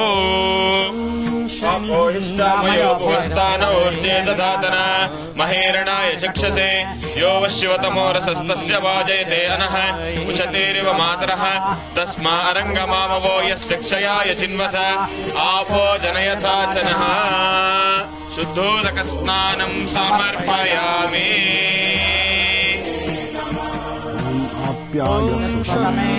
ವಿಶ್ವತಃ ಸೋಮ ಕ್ಷೀರೇಣ ಸ್ನಪಯಾಮಿ ಸದ್ಯೋ ಜಾತಂ ಪ್ರಪದ್ಯಾಮಿ ಸದ್ಯೋ ಜಾತಾಯ ವೈ ನಮೋ ನಮಃ. ಭವೆ ಭವೇನಾತಿ ಭವೆ ಭವಸ್ಮಮಾಂ ಭವಾಯ ನಮಃ. ವಾಮದೇವಾಯ ನಮೋ ಜ್ಯೇಷ್ಠಾಯ ನಮಃ ಶ್ರೇಷ್ಠಾಯ ನಮೋ ರುದ್ರಾಯ ನಮಃ ಬಲವಿಕರ್ಣಾಯ ನಮೋ ಬಲವಿಕರ್ಣಾಯ ನಮೋ ಬಲಾಯ ನಮೋ ಬಲಪ್ರಮದನಾಯ ನಮಃ ಸರ್ವಭೂತರಮಣಾಯ ನಮೋ ಮನೋನ್ಮನಾಯ ನಮಃ. ಘೋರೇಭ್ಯೋ ಘೋರೇಭ್ಯೋ ಘೋರಘೋರತರೇಭ್ಯಃ ಸರ್ವೇಭ್ಯಃ ಸರ್ವೇಭ್ಯೋ ನಮಸ್ತೆಸ್ತು ರುದ್ರರೂಪೇಭ್ಯಃ. ತತ್ಪುರುಷಾಯ ವಿದ್ಮಹೇ ಮಹಾದೇವಾಯ ಧೀಮಹಿ ತನ್ನೋ ರುದ್ರ ಪ್ರಚೋದಯಾತ್.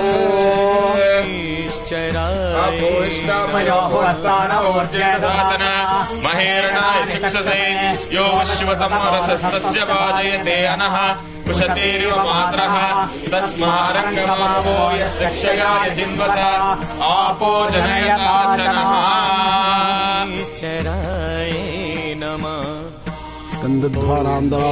ನಿತ್ಯಪಶ್ತಾಂ ಕರೇಶನೇ ಈಶ್ವರೇಕಂ ಸರ್ವಭೂತಾನಾಂ ತ್ವಾಮಿಹೋಪಕ್ವಯೇ ಶ್ರೇಯಂ ದಿವ್ಯ ಪರಿಮಳ ಗಂಧಾಂ ಧಾರಯಾಮಿ.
निरञ्जनाय विद्महे निराभासाय धीमहि तन्नः श्रीनिवासः प्रचोदयात्.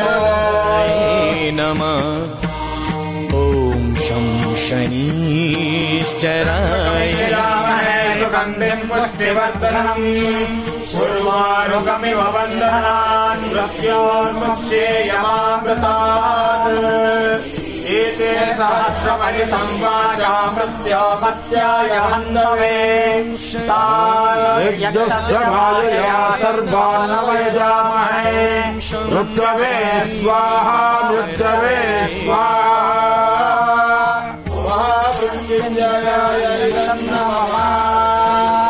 शन्नो देवीरभिष्ठयापो भवन्तु पेतये शय्योरभिष्ठवन्तु नः।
ಸ್ವಾಮಿನ ಪ್ರಾರ್ಥನೆ ಮಾಡಿ ಸ್ವಾಮಿಗಂತೂ ವಿಶೇಷವಾಗಿ ಅಭಿಷೇಕ ಆಯಿತು, ಅಲಂಕಾರ ಆಯಿತು. ಅಲಂಕಾರ ಆದ್ಮೇಲೆ ನಾಮಾರ್ಚನೆ ಒಂದು ಮಾಡೋಣ. ಓಂ ಶಂ ಶನೈಶ್ಚರಾಯ ನಮಃ. ಓಂ ಸರ್ವಾಭೀಷ್ಟಪ್ರದಾಯಿನೇ ನಮಃ.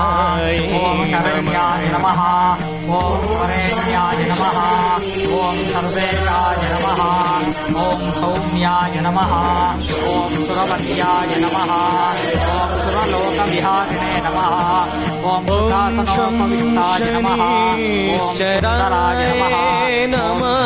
ನಮಃ. ಓಂ ಶನರೂಪಾಯ ನಮಃ. ಓಂ ಘನಾಭರಣಧಾರಿಣೇ ನಮಃ. ಓಂ ಘನಸಾರವಿಲೇಪಾಯ ನಮಃ.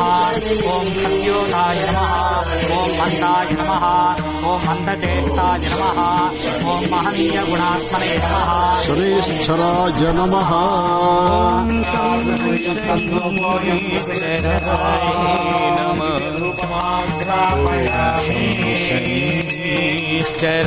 ग्रहाणमङ्गलम् दीपम् त्रैलोक्यम् विरामः भक्त्या दीपम् प्रयच्छामि देवाय परमात्मने त्राहि माम् नरकात् घोरा दिव्यज्योतिर्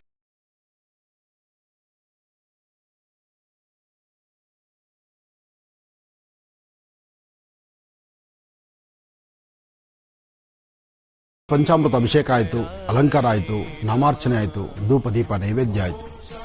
ಸ್ವಾಮಿಗೆ ನೈವೇದ್ಯ ಫಲ ಪಂಚಾಮೃತ ಅಭಿಷೇಕ ಎಲ್ಲ ಆದ ನಂತರ ಇನ್ನು ವಿಶೇಷವಾಗಿ ಇವತ್ತಿನ ದಿವಸ ಸಾರ್ವತ್ರಿಕವಾಗಿ ಯಾರ್ಯಾರೆಲ್ಲ ಈ ಕಾರ್ಯಕ್ರಮವನ್ನು ವೀಕ್ಷಣೆ ಮಾಡ್ತಿದ್ರು ತಮ್ಮೆಲ್ಲರ ಮನೋಕಾಮನೆಗಳು ಬೇಗ ಸಿದ್ಧಿಯಾಗಲಿ ಅಂತ ಶನೇಶ್ವರನಿಗೆ ಚಿಕ್ಕದಾಗಿ ಪುಟ್ಟದಾಗಿ ಒಂದು ಹವನವನ್ನು ನಡೆಸೋಣ. ಈ ಒಂದು ಯಜ್ಞದಲ್ಲಿ ತಾವೆಲ್ಲರೂ ಪಾಲ್ಗೊಂಡಿದ್ದೀರಿ, ತಾವೆಲ್ಲರೂ ಈ ಕಾರ್ಯಕ್ರಮವನ್ನು ವೀಕ್ಷಣೆ ಮಾಡ್ತಿದ್ದೀರಿ. ತಮ್ಮೆಲ್ಲರ ಮನೋಕಾಮನೆ ಬೇಗ ಸಿದ್ಧಿಯಾಗಲಿ ಅದಕ್ಕಾಗಿ ಓಂ ಶಂ ಶನೈಶ್ಚರಾಯ ನಮಃ ಎಂಬತಕ್ಕಂಥ ಮಂತ್ರವನ್ನ ನಾವು ಹವಿಸ್ಸಾಕುವಾಗ, ತುಪ್ಪವನ್ನ ಆಜ್ಯವನ್ನ ಹಾಕುವಾಗ ತಾವು ಸಹಿತ ಓಂ ಶಂ ಶನೈಶ್ಚರಾಯ ನಮಃ ನಾವು ಸ್ವಾಹಾಕಾರ ಹೇಳುವಾಗ ನೀವು ಶನೈಶ್ಚರಾಯ ನಮಃ ಎಂಬತಕ್ಕಂಥ ಮಂತ್ರವನ್ನ ಹೇಳ್ಕೊಳ್ಳಿ. ಓಂ ಗಣಾನಾನ್ತ್ವಾ ಗಣಪತಿಂ ಭವಾಮಹೇ ಕವಿಂ ಕವೀನಾನುಪಮಶ್ರಮಸ್ತವಂ ಜ್ಯೇಷ್ಠರಾಜಂ ಬ್ರಹ್ಮಣಾಂ ಬ್ರಹ್ಮಣಸ್ಪದಾನ ಶೃಣ್ವನ್ನೋ ದಿವಸೇದ ಸಾಧನಂ ಮಹಾಗಣಾಧಿಪತಯೇ ನಮಃ. ನಿಶುಸೇದ ಗಣಪತೆ ಗಣೇಶತ್ವಾಮಹಾವರ್ವಪ್ರಥಮಂ ಕವೀನಾ ನರತೆ ತತ್ರಿಯತೆ ಕಿಂಚನಾರೇ ಮಹಾಮರ್ಕಂ ಭಗವನ್ ಚಿತ್ರಮಚ್ಚಾತ್ ಮಹಾಗಣಾಧಿಪತಯೇ ನಮಃ. ಓಂ ಶನ್ನೋ ದೇವೀರಭಿಷ್ಠಯಾಪೋ ಭವಂತು ಪೀತಯೇ ಶ್ರಿಯೋರಭಿಶ್ರವಂತು ನಃ ಸ್ವಾಹಾ. शनैश्चरायै नमः शन्नो देवीरभिष्ठयापो भवन्तु वेदहे श्रियो विश्रवन्तु नः स्वाहा शनैश्चरायै नमः शन्नो देवीरभिष्ठयापो भवन्तु वेदहे श्रियो विश्रवन्तु नः स्वाहा शनैश्चरायै नमः नमः सूर्याय चन्द्राय मंगलाय बुधाय च गुरुशुक्रशनिभ्यश्च राहवे केतवे नमः स्वाहा शनैश्चरायै नमः नमः सूर्याय चन्द्राय मंगलाय बुधाय च गुरुशुक्रशनिभ्यश्च राहवे केतवे नमः स्वाहा आदित्यादि नवग्रह देवताभ्यो नमः नमः सूर्याय चन्द्राय मंगलाय बुधाय च गुरुशुक्रशनिभ्यश्च राहवे केतवे नमः स्वाहा सूर्यग्रहाय नमः आकृष्णेन वर्तमानो निवेशयन्नमृतं मर्त्यं च हिरण्यरेण सविता रथेन देवो याति भुवनानि पश्यन् स्वाहा सूर्यग्रहाय नमः आप्याजस्व समेतु ते विश्वतः सोमवृष्णियं भवावाजस्य संगते स्वाहा ॐ चन्द्रग्रहाय नमः ॐ अग्निर्मोर्धादिवः ककुत्पति पृथिव्या अयम् अपाकुं रेताकुं सिजिन्वति स्वाहा अंगारकाय नमः बुद्ध्यस्वाग्ने प्रतिजागह्येन विष्टापूर्ते सकुंसचेतामयुञ्च पुनः कृण्मग्स्वापितरञ्जमानमन्वाताकुंसि स इदन्तमेतग् स्वाहा बुधग्रहाय नमः बृहस्पते अतियदर्यो अर्हा आद्युमद्विभाति क्रतुमज्जनेषु यद्दीरनिच्छमसरुतः प्रजात तदस्मात् द्रविणन्देहि चित्रग् स्वाहा बृहस्पते नमः ॐ शुक्रन्ते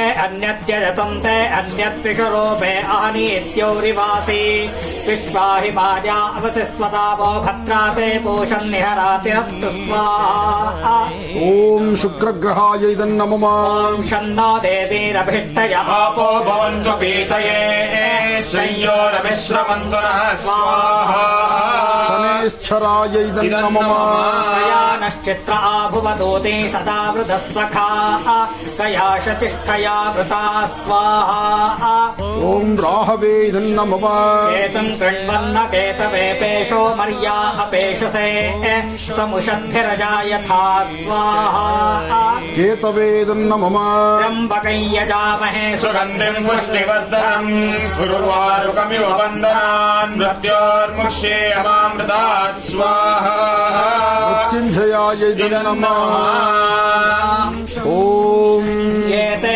सहस्रपरितम् वाशा मृत्योपत्याय हन्तवे तान् यज्ञस्य मायया सर्वानवयजामहे मृत्यवे स्वाहा मृत्यवे स्वाहा ॐ महामृत्युञ्जयाय नमः ॐ जातवेदसे सर्वामसो ममराति यतो निदहाति वेदः स परिषदति दुर्गाणि विश्वा नामेव सिन्धुम् दुरितात्यग्निः स्वाहा ದುರ್ಗಾಯ ನಮಃ.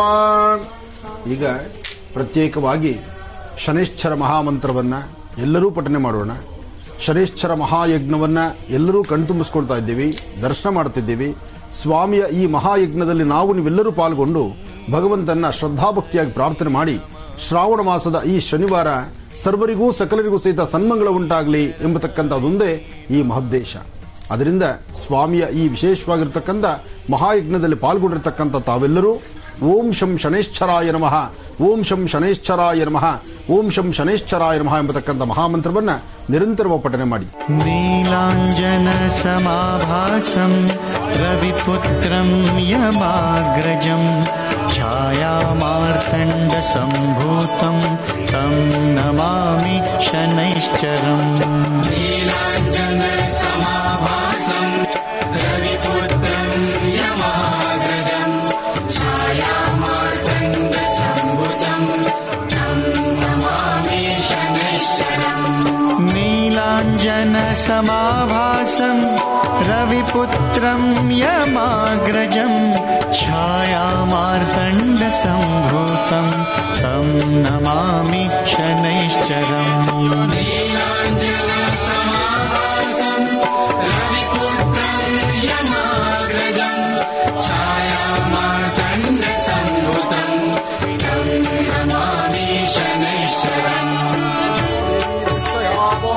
बीतये श्रियोर्विष्णवन्तु नः स्वाहा शन्नो देवीरविष्टयापो भवन्तु बीतये श्रियोर्विष्णवन्तु नः स्वाहा शन्नो देवीरविष्टयापो भवन्तु बीतये श्रियोर्विष्णवन्तु नः स्वाहा शन्नो देवीरविष्टयापो भवन्तु बीतये श्रियोर्विष्णवन्तु नः स्वाहा शन्नो देवीरविष्टयापो भवन्तु बीतये श्रियोर्विष्णवन्तु नः स्वाहा शन्नो देवीरविष्टयापो भवन्तु बीतये श्रियोर्विष्णवन्तु नः स्वाहा छायामार्तण्डसम्भूतं तं नमामि शनैश्चरम् नीलाञ्जनसमाभासं रविपुत्रं यमाग्रजं छायामार्तण्डसम्भूतं तं नमामि शनैश्चरम्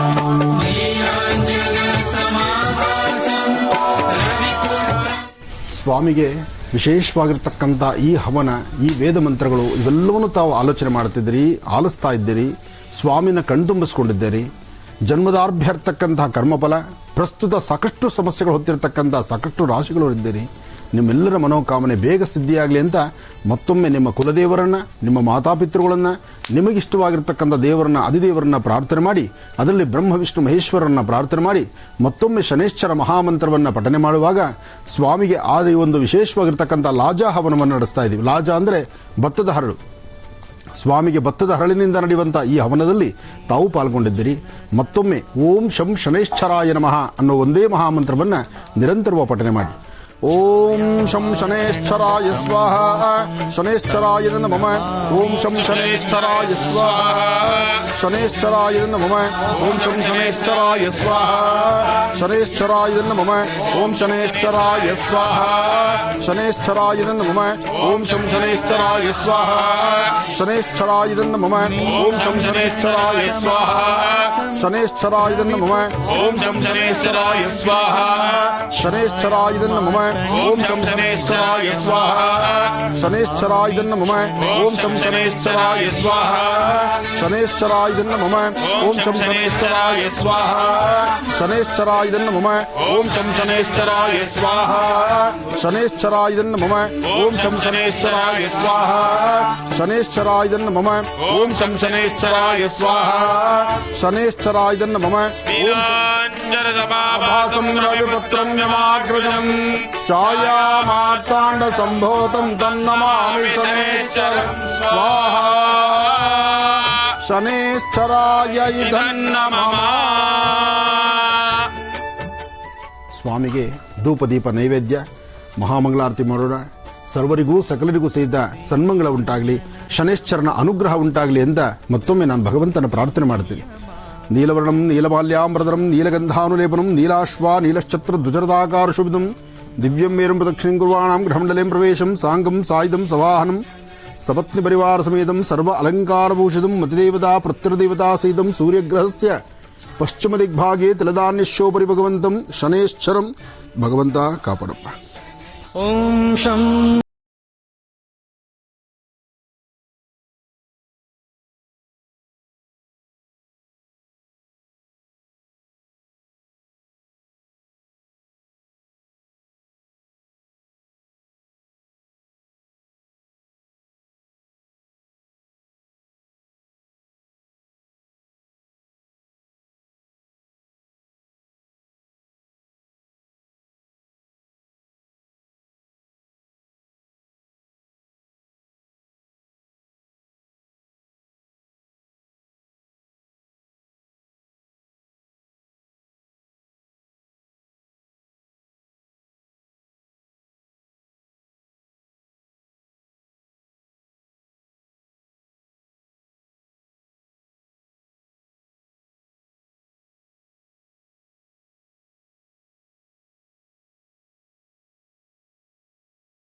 ಭಕ್ತಿಯಿಂದ ಪ್ರಾರ್ಥನೆ ಮಾಡ್ತಾ ಶನೈಶ್ಚರ ಸ್ವಾಮಿಯ ನಡೆದಂತ ಇವತ್ತಿನ ಈ ಒಂದು ವಿಶೇಷವಾದ ಕಾರ್ಯಕ್ರಮ ಶ್ರಾವಣ ಮಾಸ ಶ್ರಾವಣ ಶನಿವಾರ ಇತ್ತ ಶ್ರೀನಿವಾಸನ ಆರಾಧನೆ ಜೊತೆಗೆ ಶನೈಶ್ಚರನ ಆರಾಧನೆ ಎಲ್ಲವನ್ನೂ ಸಹಿತ ತದೇಕಚಿತ್ತದಿಂದ ತಾವೆಲ್ಲರೂ ದರ್ಶನ ಮಾಡಿದ್ದೀರಿ.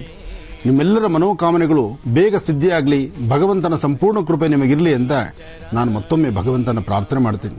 ನೀಲಾಂಜನ ಸಮಾಭಾಸಂ ರವಿಪುತ್ರಂ ಯಮಾಗೃಶಂ ಛಾಯಾಮಾರ್ಥಾಂಡ ಸಂಭೂತಂ ತನ್ನಮಾಮಿ ಶನೇಶ್ಚರಂ. ಶನ್ನೋ ದೇವೀರಭಿಷ್ಠಯ ಆಪೋ ಭವಂತು ಪೀತಯೇ ಶಯ್ಯೋರಭಿಶ್ರವಂತು ನಃ. ಓಂ ಶಂ ಶನೇಶ್ಚರಾಯ ನಮಃ.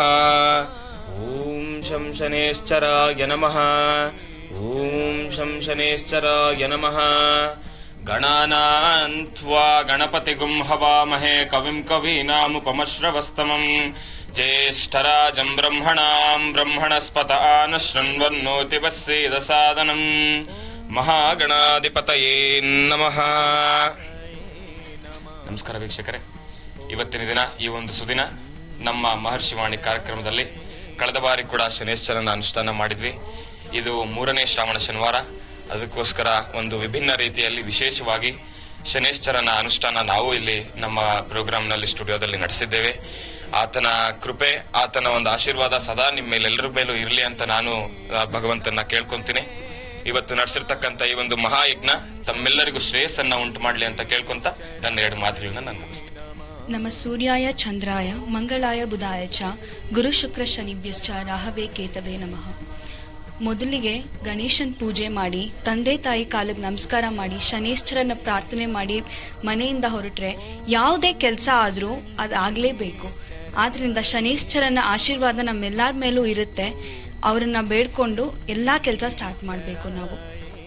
ಇವತ್ತಿನ ದಿವಸ ಶ್ರಾವಣ ಮಾಸದ ವಿಶೇಷವಾದಂತಹ ಪರಮ ಪವಿತ್ರವಾದಂಥ ದಿನದಂದು ಶನೈಶ್ಚರ ಸ್ವಾಮಿಯವರಿಗೆ ಸಕಲ ಇಷ್ಟಾರ್ಥಗಳನ್ನು ಕೊಡತಕ್ಕ, ಆಯುರಾರೋಗ್ಯ ಐಶ್ವರ್ಯಾದಿಗಳನ್ನು ಕೊಡತಕ್ಕ ಈ ಒಂದು ವಿಶೇಷ ದಿನದಂದು ಅಭಿಷೇಕ, ಪೂಜೆ, ಅದಕ್ಕೆ ಸಂಬಂಧಪಟ್ಟ ಹಾಗೆ ಹೋಮ ಹವನಾದಿಗಳನ್ನು ಸಂಪೂರ್ಣವಾಗಿ ಗುರುಗಳ ಮಾರ್ಗದರ್ಶನದಲ್ಲಿ ಎಲ್ಲವನ್ನು ನೆರವೇರಿಸಿದ್ದೇವೆ. ಹಾಗಾಗಿ ಎಲ್ಲ ಸಮಸ್ತ ಭಕ್ತರಿಗೂ ಅವರ ಆಯುರಾರೋಗ್ಯ ಐಶ್ವರ್ಯಾದಿಗಳನ್ನು ಕೊಟ್ಟು ಸಮಸ್ತ ಸನ್ಮಂಗಳವನ್ನು ಉಂಟು ಮಾಡಿ ಅವರ ಕಷ್ಟ ಕಾರ್ಪಣ್ಯಗಳು ಶೀಘ್ರದಲ್ಲಿ, ಅತಿ ಶೀಘ್ರದಲ್ಲಿ ಎಲ್ಲ ನೆರವೇರಲಿ ಅಂತ ಹೇಳಿಬಿಟ್ಟು ಈ ಒಂದು ಭಗವತ್ ಸಂಕಲ್ಪದಂತೆ ಈ ಸ್ವಾಮಿಯರನ್ನು ನಮಸ್ಕರಿಸಿ ನನ್ನ 2 ಮಾತನ್ನು ತಮ್ಮ ಮುಂದೆ ಹಾಗೂ ಶನೈಶ್ಚರ ಸ್ವಾಮಿಯವರ ಪಾದಾರವಿಂದಗಳಲ್ಲಿ ಸಮರ್ಪಣೆಯನ್ನು ಮಾಡಿದ್ದೇನೆ. ಓಂ ತತ್ಸತ್. ಈ ದಿವಸ ಶನೈಶ್ವರ ಸ್ವಾಮಿ ಆರಾಧನೆ ಮತ್ತು ಇವತ್ತು ಹೋಮ ಕಾರ್ಯಕ್ರಮಗಳನ್ನ ನಡೆದುಕೊಟ್ಟಿದ್ದಾರೆ ಆನಂದ್ ಗುರುಜಿಯವರು. ಎಲ್ಲರಿಗೂ ಒಳ್ಳೇದಾಗಲಿ, ನಾನು ದೇವರನ್ನ ಪ್ರಾರ್ಥನೆ ಮಾಡ್ತೀನಿ ಅಂತ ವಿನಂತಿ. ವೀಕ್ಷಕರೇ, ಇದುವರೆಗೂ ಶ್ರಾವಣ ಶನಿವಾರದ ಈ ಶುಭ ದಿನದಂದು ಶ್ರೀ ಶನೈಶ್ಚರ ಸ್ವಾಮಿಗೆ ವಿಶೇಷವಾದಂತಹ ಪೂಜಾರಾಧನೆ ಸಲ್ಲಿಸಿದಾಯಿತು. ಇಲ್ಲಿಗೆ ಇವತ್ತಿನ ಕಾರ್ಯಕ್ರಮವನ್ನು ಮುಕ್ತಾಯ ಮಾಡುವಂತಹ ಸಮಯ ಇದಾಗಿದೆ. ಗುರುಜಿ, ಇವತ್ತಿನ ಕಾರ್ಯಕ್ರಮದಲ್ಲೂ ಸಾಕಷ್ಟು ಮಹತ್ವಪೂರ್ಣ ಮಾಹಿತಿ, ಶ್ರೀ ಶನೈಶ್ಚರ ಸ್ವಾಮಿಯ ಪ್ರಭಾವ ಎಂಥದ್ದು, ಜೊತೆಗೆ ವಿಶೇಷ ಪೂಜಾರಾಧನೆ ಕೂಡ ಸಲ್ಲಿಸಿದ್ರಿ. ನಿಮಗೆ ಹೃತ್ಪೂರ್ವಕ ಧನ್ಯವಾದಗಳು. ಒಳ್ಳೆಯದಾಗಲಮ್ಮ, ಶುಭವಾಗಲಿ. ಇದು ನಮ್ಮ ಪೂರ್ವಜನ್ಮದ ಪುಣ್ಯ. ಇಂತಹ ಒಂದು ಸೌಭಾಗ್ಯ ಎಲ್ಲರಿಗೂ ಸಿಗ್ತಕ್ಕಂಥದ್ದಲ್ಲ. ಅಂತಹ ಒಂದು ಸೌಭಾಗ್ಯ ಇವತ್ತು ನನಗೆ ಸಿಕ್ಕಂತ ಈ ಒಂದು ವಿಶೇಷವಾಗಿರತಕ್ಕಂಥ ಆಸ್ಥಾನದಲ್ಲಿ ಇವತ್ತು ಈ ಸ್ವಾಮಿಯ ಶನೈಶ್ಚರನ ಅನುಗ್ರಹಕ್ಕೆ ಪಾತ್ರರಾಗಿರ್ತಕ್ಕಂಥ ತಮ್ಮೆಲ್ಲರಿಗೂ ಸಹಿತ ಮತ್ತೊಮ್ಮೆ ಭಗವಂತ ಇನ್ನಷ್ಟು ಅನುಕೂಲಗಳನ್ನು ಮಾಡಿಕೊಳ್ಳಿ ಎಂಬತಕ್ಕಂಥದ್ದೊಂದೇ ನಮ್ಮ ಈ ಮಹೋದ್ದೇಶ. ಒಳ್ಳೆಯದಾಗಲಿ, ಶುಭವಾಗಲಿ. ಹಾಗೆಯೇ ಈ ದಿನದ ಪೂಜಾ ಕಾರ್ಯದಲ್ಲಿ ಭಾಗವಹಿಸಿದ್ದಕ್ಕಾಗಿ ನಿಮ್ಮೆಲ್ಲರಿಗೂ ಕೂಡ ಹೃತ್ಪೂರ್ವಕ ಧನ್ಯವಾದಗಳು. ಸಕಲರ ದೋಷಗಳೆಲ್ಲ ಪರಿಹಾರವಾಗಲಿ, ತಮ್ಮೆಲ್ಲರಿಗೂ ಒಳಿತಾಗಲಿ ಅಂತ ಮತ್ತೊಮ್ಮೆ ಶುಭ ಹಾರೈಸ್ತಾ ಶ್ರಾವಣ ಶನಿವಾರದ ಶುಭಾಶಯಗಳನ್ನ ಮತ್ತೊಮ್ಮೆ ತಿಳಿಸ್ತಾ ಇದ್ದೀವಿ. ಜೊತೆಗೆ ಬರುವ ಸೋಮವಾರ ಮತ್ತೊಂದು ಸಂಭ್ರಮದ ಆಚರಣೆಯನ್ನ ಆಚರಿಸುವಂತಹ ವಿಶೇಷ ದಿನ ಶ್ರೀಕೃಷ್ಣ ಜನ್ಮಾಷ್ಟಮಿ. ಶ್ರೀಕೃಷ್ಣ ಜನ್ಮಾಷ್ಟಮಿಯ ವಿಶೇಷ ನೇರ ಪ್ರಸಾರ ಕಾರ್ಯಕ್ರಮದಲ್ಲಿ ಮತ್ತೆ ಭೇಟಿಯಾಗೋಣ ವೀಕ್ಷಕರು. ನಮಸ್ಕಾರ.